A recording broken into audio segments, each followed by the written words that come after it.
Welcome to the Ascend Growth AI podcast, where we mix smart growth moves with a little AI magic. I'm Teresa. Let's dive in.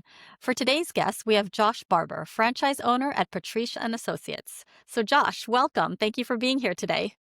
Thank you very much for having me. It's a pleasure to be here. How about you start by sharing your journey with us? So it's quite convoluted. As you can pick up by the accent, I'm not US based. So feel free to jump in and say you've stated your position here. Just chill out and get to the point. So I started in catering when I left school. I left school at 16 in the UK, and catering was the only job that would employ someone with. It's our version of a GED, but it's not worth as much as it stands. So I got a job in catering and did some vocational qualification courses there. Was fairly successful, quite good at it, but wasn't making particularly good money. And I came home from work one night around midnight, 12:30, and my wife was sitting on the couch, smiling like a Cheshire cat, feeling very pleased with herself. And she said, "I'm pregnant." And that would mean that I would have to do something different, because obviously working in catering as a chef, you work every holiday, most weekends, most evenings. It's a very time-consuming, very difficult, and not a very family-friendly job. Others have made it work. I wasn't going to. I'm either doing this or I'm doing this. I'm not very good at multitasking and doing two separate things and pulling in two different directions. So the only other thing I was any good at was video games. So I thought, I know IT. So I went and did an IT crash course, got some certifications, got lucky and got a job with a fairly large outsourcing company, and was working for what was the equivalent of the UK's SEC at the time. And I really enjoyed it. I got to dress up in a suit every day, not work in the kitchen, not sweat bullets every day, and got good at it. And ended up working for a couple of smaller firms, and then got a job working for Dell Global Services. I grew up in the Middle East, so I grew up in the American school system. I never was in love with England per se. It's expensive, it's cold, the weather's predictably bad, but the beer is good, and I miss the food desperately. So I spent a long time telling my wife, what we need to do here is we need to get out of England and we need to move to a different country. So I was offered a job in Hong Kong. Wow. Before my kids were born. She decided that wasn't a great idea. Turns out she may have had a point, but it's changed in the last 20 years. I was offered a job in the Middle East. So going back to, it would have been Dubai. She didn't fancy that. She doesn't really like the Middle East. I'd taken her there before and she didn't fall in love with it. I was then offered a job in India, which I thought was great because I was going to make American money or English money in India, but she wasn't keen on that one either. She would have had to leave everything behind. And then I was offered a job by the company I worked at before, Dell, to come to the States with them. So I did the mature thing I think I was 30 something at that point, early 30s. I didn't tell her. I said, yeah, I'll take the job in America. Yeah, it's a good choice. I'm smart. So I went quite far down the path of getting moved to the States. And I'd been out one night having a drink, as is custom to do in the UK on a Friday evening. And my boss in the US phoned me, because Texas is 6 hours behind the UK, about 10 o'clock, and said, I need you to get to the embassy next week. And the day before that, you're going to go and talk to this lawyer that I've organised. So it's like, well, I probably should tell my wife at this point. So I got home, and she wasn't sitting there with a smile on her face this time. She was sitting there because I was late and I'd had too much to drink. And I did the sensible thing after you've had too much to drink is, okay, let's go for it. Let's reveal this secret. So I sat there and said, we're moving to America. It didn't go well. Wow. There were questions that I didn't really know the answers to, and I've had too much to drink to try and logically think my way out of them. She came off of her ledge a little bit and came to the lawyer with me, and then came to the embassy. And we moved to Texas 14 years ago. And it's been the best thing we've done. We love it here. The weather's great for the most part. This year's been pretty hard on rain, but the weather for the most part is very good. The people are friendly. I like the food. I like the awful light beer that we drink in Texas. So, and then I spent the last 14 years, barring 6 months, working in corporate IT. I was running MSP, so a managed services provider, for financial services companies for the last 7 or 8 years, out of Manhattan, Chicago, and some on the West Coast. And then December of last year happened, and we hadn't made enough money. We hadn't rebounded from COVID quite as much. And I was told that I probably wasn't going to make it far into the new year. So to start thinking about doing something else. So I took the bullet and said, okay, off I go. And I spent 2 weeks sitting on my couch staring at my TV going, oh my God, what do I do? It was the Right. most frightening 2 weeks of my life. And then I started to think, okay, well, I know how to do businesses. I've run other people's businesses for making a lot more money than I intend to make. Why don't I think about opening my own business? So I kicked that can around and had some sponsorship from former clients that said, well, we'll put some money in. If you start up a IT consulting firm, we'll back you. And then hedge funds and investors start saying, okay, we want more control than you have, and we want to be able to sculpt where the company's going. It's like, well, that's not really what I had in mind, because then I'm working for you again, not for me. Right. And then, of all the things, I got a ping on LinkedIn from someone saying, do you want to talk about franchising? And I thought, oh, do you know what? I've got nothing to do tomorrow because I haven't got anything to do.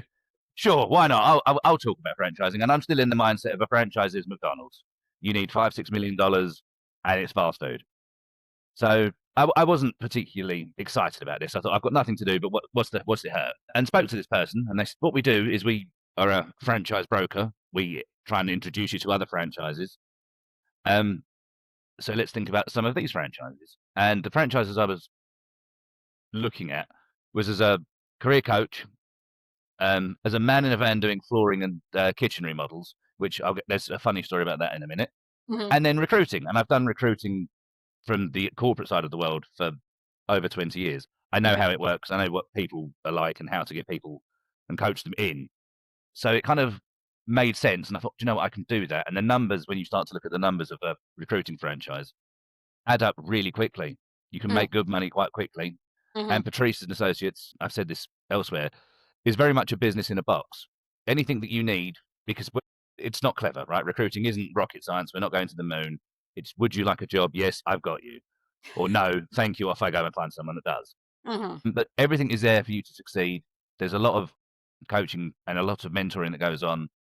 And every piece of paperwork that they've used for the last, I think, 20 years is available to you. And you can talk to someone and say, I think I'm doing this, or I'm nervous about this. How do I do it? And you have Mhm. someone talk you through it.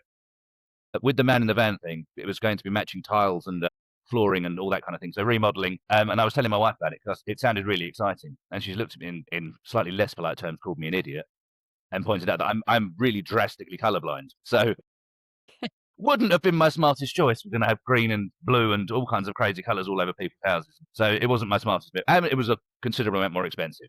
So the Patrice thing landed in my lap at the perfect time. I can do it with my wife. She likes, it's again, it's a weird thing. She likes phoning up restaurants and seeing if we can drum up business. We're in quite a populous part of North Texas where it's booming with lots of restaurants. So it's going well. In the last 3 weeks, we've managed to onboard 3 contractors to try and take up some of the work as well.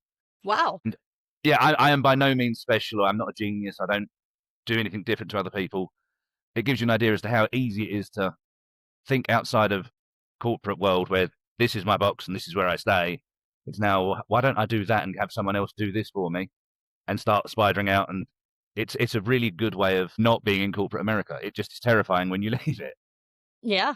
Wow, that's amazing. So first, you've had very interesting corporate background. I mean, to go from catering to IT, that's completely different. And so you've only been in this with Patrice and Associates for 6 months then, right? It sounds Yeah, like, 6-7 months. Yeah. wow. And then you've already had so much work that you need to hire 3 contractors. That's Yep. amazing. That's Wow. it's a Okay. really good thing, and it's Okay. I make no money if someone phones up and says, "Would you like to have a franchise?" I'm not going to get paid on that. Um, but I would recommend it. And if someone wants to talk to me outside of this, you can find me on every social media platform going. I'm happy to trade ideas or introduce you to someone who can give you the full-blooded sales pitch rather than me saying, I've done well. It's been good to me, but listen to the sales pitch because you might hear something you don't like or that you really like. I'm assuming that there is minimal capital for you to get started, right? You It can. was the cheapest of all of the ones that I looked at, which does help because I'm what I call fiscally conservative and my wife calls cheap. So it's not cheap, but if you've been in a leadership or a fairly high position role, you should have some money saved up that when it is that you think I can't get out of bed for corporate America anymore, it's killing me and not in a pleasant way. It's worth looking at. I would 110% recommend if you've got some spare capital, your 401ks or anything like that, to look at franchising as a way to work for you, to make money for you, and to relax because corporate America is a monster, as you know, Yeah, and it yeah. is not forgiving. And franchising, there are days when it is that I don't make enough or I don't succeed enough, but that's on me and I'm accountable to me. So it's a much more refreshing feeling knowing, okay, Monday I did not do well. Tuesday I have to double down my efforts. Wednesday I'll catch up. Thursday I'll do a podcast. Right. And Friday, Yep. hopefully I knock off early because the weather should be good. Wow. That's amazing. I mean, within 6 months, that's really impressive. That's motivating for someone who's looking for a franchise. And for our audience who doesn't know, like, well, can you explain what Patrice and Associates does? So we are a headhunting recruiting firm. Okay. We specialize in hospitality, which is good because there's restaurants in every town, no matter the size of it. And you've got Applebee's, McDonald's, Wendy's. All of these are all franchises, so it doesn't all have to be corporate-owned businesses. You've got businesses like Raising Cane's that are corporate-owned, so you hopefully will get all of the access to their jobs. But we're not exclusive to hospitality. It just happens to be the bread and butter of the operation. I'm currently trying to land financial advisors because I came from that world. Um, and we have paperwork in place for all that. It's recruiting is a fairly simple business in as much that if you're looking for work, I will find you a job and the client that you work for will pay me. I'll do your resume, I'll talk to you, I'll coach you, get you in a place where you will get the job if you do, and this isn't meant to be arrogant, if you do as I say. Right. And because I've done all the work on the other end and the client's excited, they just want to talk to you and make sure that you're real and not a dribbling fool, and I haven't lied to them. So it really is a simple business. Would you like a job? Yes. Are you looking to employ someone? Yes. Then let's find this together and I'll get some off the top. What geographic area do you cover? Can you go nationwide or do you have to stick to Texas? We can go nationwide. There's rules about everything, as with all salespeople. There are rules of how you get there. So my natural territory is Fort Worth itself. So in Texas, so we've got the stockyards, which is nice because it's very tourist trappy. So there's lots and lots of restaurants and bars there. But if I can get in with a corporate location via a location in Fort Worth that's headquartered in California, that's fair game in our world. And then we have the corporate side, so Patrice Associates, the corporate level, has clients of its own that we can work jobs for them. And if I can't get my guys to fill a job in Fort Worth, I can advertise it to the rest of the company and they can try and fill it. So it's quite friendly. No one is trying to ring fence because we're all getting paid at some level anyway. I might not get paid as much as I want, and I've never done that, but Mhm. if I can fill positions and keep clients happy, they'll come back next time and hopefully my guys will fill those jobs next time faster so that we make more. But I'd rather keep clients happy and keep people on retainers and retention so that we have money for next year. How many franchisees are there? I don't know the exact number for that. It's quite a few because we've got a company wide, it's called Zeek. It's kind of like Teams where we collaborate and can share documents and talk and all that kind of thing. I would wager 80, and I'm probably going to get told off for not being right. I should know the number, but I don't. It's a lot. And I've met quite a few of the franchisees. When I first started, we had a Texas and Oklahoma get together in Grapevine. Mhm. So that's nice to see other people, especially that early on, to see someone that's doing what you're doing or has just about done what you're trying to do, to realize it's real and it's not someone just said thank you for the money and run off into the shadows. How has the labor market impacted? I mean, you've been in it for 6 months. It seems like it hasn't impacted, but like, with cutting jobs and, just all the challenges that are happening, has that impacted you? I guess not, right? That's why I like hospitality, right? America doesn't like to cook. America likes to go out to eat. So even if you're going to a lower end restaurant, who I won't use a lower end restaurant's name, but you're still going out to eat, and I can still put managers in there. I can still put head chefs in there. And when it is that restaurant starts to have a tough time, I'll get that person that I put there 2 years ago say, "Hey, Josh, it's looking bad. Can you get me a job out again?" Sure. Sure. It's.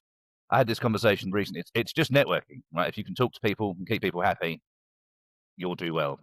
Are you or Patrice and Associates using AI for anything? I'm starting to try and figure out how to do it, and just today I found out we're changing our CRM, which is a bit of a pain because I'm trying to automate stuff into one system, um, and now we're changing it over. So I will go heavily into AI because it's the future, right? It's my computer is far cleverer than I am, so I might as well make it work for it. What's working well for you? I mean, you kind of talked a little bit about it, but like, what are you most proud of in your business right now? because I'm still brand new at it, it's just taking that leap of faith. It's still the thing that I think, do you know what? If you'd have said 5 years ago, you're going to be doing this, I'd have laughed and said, you're not very smart. Yeah. And I still am prepared to be told that. But for now, everything's going quite well. And it's weird because I haven't worked with my wife ever. And now we've converted our spare bedroom into her office, and I'd compete about anything. Like Mhm. I can push a grain of salt further than you. So she's also pretty competitive. So when it is that we have like Friday night close down, it's like, what did you do this week? What did you do for me? And then it's odd. Probably should seek help, but we'll compete about it and say, okay, I want more of this, and you've got to deliver this, like get this done. And that's a fun. We enjoy the competition. It's not like it's malicious Yeah. or mean. It's it's one of the fun things to say is, okay, I made X this month or X this week. How did you do? Oh well, I smashed you out the park, or oh, you've caught up again, or you've beat me. So it's fun. And then one of my recruiters now is also epically competitive. So he's like, well, I want to make more money than you. I'm so happy with that. So how do you and your wife work? Like, you guys are under the same company, or do you have your Yeah. own separate company? Okay. No, we're the same LLC. She has a different LLC for homesteading. So we live on a small ranch just outside of Fort Worth.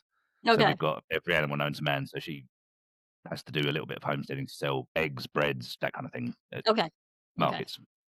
On the flip side, what's been frustrating for you? Motivation, right? Because so it's really easy when you work for yourself to say, oh, do you know, it looks lovely outside. So this Monday was my wife's birthday. This Tuesday was my oldest daughter's birthday. So I didn't do as much work as I should have done on either of those days. The same would have been true if I was in corporate America, right? I would have hidden them somewhere else, but I got a guaranteed amount of money on both of those days in corporate America. This week I made not enough money Mm. on either of those days, but that's okay. You just have to accept the fact that sometimes you have to motivate and say, okay, yesterday I busted my guts at work and started kicking people to say I need more. So this morning I worked particularly hard, and I know my wife worked on some client dev this morning a lot harder than we should have done. And then tomorrow, traditionally, and this is also true of corporate America, I would try and finish around 1 or 2 in the afternoon. I'm probably not going to get away with that tomorrow because I need to catch up on myself and do more work. Okay. So it's frustrating that I haven't got someone saying, well, what did you do? What did you do? And I haven't got a boss. But that's not a bad frustration to have, because if I look at myself on Friday and I say, look, I took the week off. It's like, well, okay, good for you. But how are you paying for anything now? You decided not to do anything, so now you're at fault. So hold yourself to account, which I also don't like doing. I feel like a naughty schoolboy when it is that I get told off. But it sometimes has to happen. So You're the one who's accountable, right? You can't blame yeah, it on somebody else. Yeah. How do you, I mean, there's more upside, right? I would think, for business versus corporate. I mean, that's, yeah. yeah. So especially as I can hold those jobs so that only my team can work on them. So if I get the restaurant one down the road and they say we need all of our staff in, I can keep those jobs in the Patrice ecosystem, but only the people that are working with me or for me can see that job until I decide otherwise. If I can't fill it after arbitrarily 4 weeks, I can then say, okay, that job's going out. So everyone can look at it and everyone can say, oh, that looks interesting. I think I can get that. Hmm. So I can keep stuff in the ecosystem that only my team can work on and my business can work on. And then once it is that I either lose faith or need a quicker turnaround, I can open it up to all of the Right. Patrice franchisees. So it sounds like you have to find both people who are looking to hire, or companies that are looking to hire, and the the people looking to find a job themselves. Like, how do you find both of them? So we've got a database at Patrice, the shared database of, I think, and I'm probably going to get told off for this, the number is about 750,000 people that have been looking for jobs. And we have a job site of our own, Jobs at Patrice, where people will send in their resume. We partner with all of the recruitment job boards that you can imagine. So we can find people that way. We can advertise on job boards. So to my point earlier, it really isn't rocket science. And that we use AI search tools in that, and they're not very good AI search tools, which is part of the problem. Yeah. A lot of it's Boolean searching, which again, I did a lot of Boolean searching in my corporate IT world, so I know how that works. Hmm. But trying to explain that to my wife, who's never seen one until 6 months ago, is like, oh, that's stupid. It's not what it is, but so it's one of those things where you've just got to get on. What metrics do you and your wife look at on a daily, weekly, monthly basis? So we actually have spreadsheets that Patrice provides, and then Okay. our CRM reports. So a lot of it is how many people do you touch, and by touch that isn't, "Hi, I'm Josh," blah blah blah.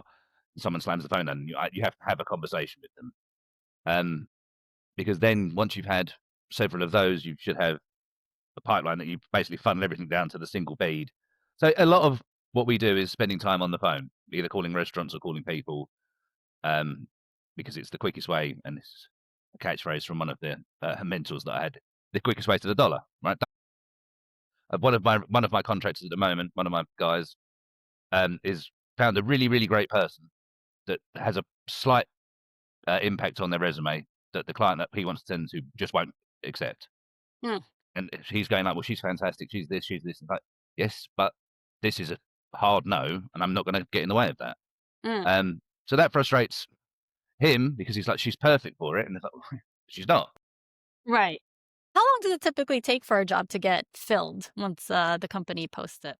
It depends on the job. So some jobs are really, really quick. Some like lower end restaurant jobs can be inside of a week, maybe 10 days.